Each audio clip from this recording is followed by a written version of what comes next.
కోదండరామ్ గారు, అమీర్ అలీ ఖాన్ గారి ఎమ్మెల్సీల అంశంలో సుప్రీంకోర్టు ఇచ్చిన తీర్పు విషయంలో కాంగ్రెస్ ప్రభుత్వం, కాంగ్రెస్ పార్టీ సీరియస్ గా గమనిస్తున్నది.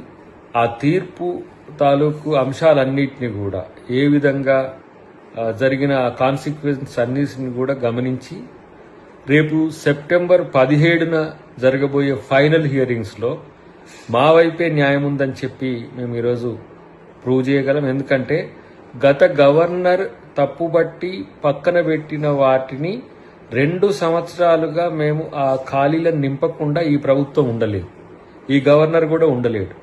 కాబట్టే మేము ఆ నిర్ణయాన్ని తీసుకోవడం జరిగిందనేది చెప్పడం జరుగుతుంది. తర్వాత గవర్నర్ గారి విచక్షణ అనేది వచ్చినప్పుడు ఈ గవర్నర్ గారి ముందు ఉన్న ప్రపోజల్స్ ను ఆయన సానుకూలంగా తీసుకోవడం ద్వారా ఆ నియామకం, ఆ ఎన్నిక జరిగింది. అది అసెంబ్లీలో, మండలిలో ప్రమాణ స్వీకారం తీసుకోవడం జరిగింది. దాంతోపాటు వారు గత కొంతకాలంగా ఎమ్మెల్సీలుగా సభలో కూడా, సభ నిర్వహణలో కూడా వారు ఉండడం జరిగింది. కాబట్టి ఈ అంశాలన్నీ సుప్రీంకోర్టుకు ఆ సమాచారము ఇచ్చే ప్రయత్నం చేస్తాం. వారిచ్చిన కోణం నుంచి తీర్పును అవగతం చేసుకుంటూనే మా యొక్క వాదన మళ్ళీ 17వ తారీఖు నాడు సంపూర్ణంగా వినిపించే ప్రయత్నం చేస్తాం. కోదండరామ్ గారిది, అమీర్ అలీ ఖాన్ గారిది రద్దు అయినట్టుగా ప్రచారం చేయడం అనేది సగం సమాచారం మాత్రమే. పూర్తి స్థాయి వాదనలకు సెప్టెంబర్ 17ను ఈరోజు సుప్రీంకోర్టు వారు తేదీని నిర్ణయించినందున ఆ రోజున మా యొక్క వాదనలో సానుకూలత ఏంటిది, సుప్రీంకోర్టు వారి ముందు మేము విన్నవించాల్సిన అంశాలు ఏమున్నాయో మేము అన్ని కూడా చెప్పడం జరుగుతుంది.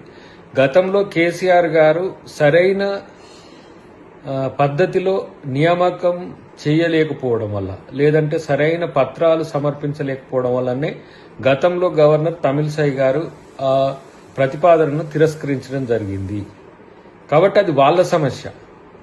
అప్పటి ప్రభుత్వం ప్రమోట్ చేసింది అది అప్పుడున్న వారికి హక్కు మేరకు, లేదంటే అప్పుడున్న ప్రభుత్వం యొక్క బాధ్యత మేరకు. కానీ మా ప్రభుత్వం కేసీఆర్ గారి మాదిరిగా ఎలాంటి కోర్టు వ్యతిరేకంగా కానీ, లేదంటే రాజ్యాంగ వ్యతిరేకంగా కానీ ఏ నియామకం చేయలేదు.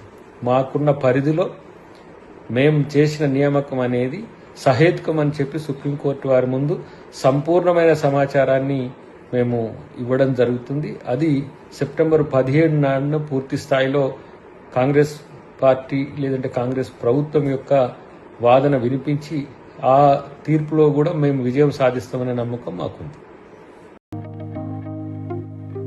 స్వచ్ఛంగా, సహజంగా పోషకాలు నిండిన SRK డైరీ పాలు మరియు పాల పదార్థాలని ఎంచుకుందాం.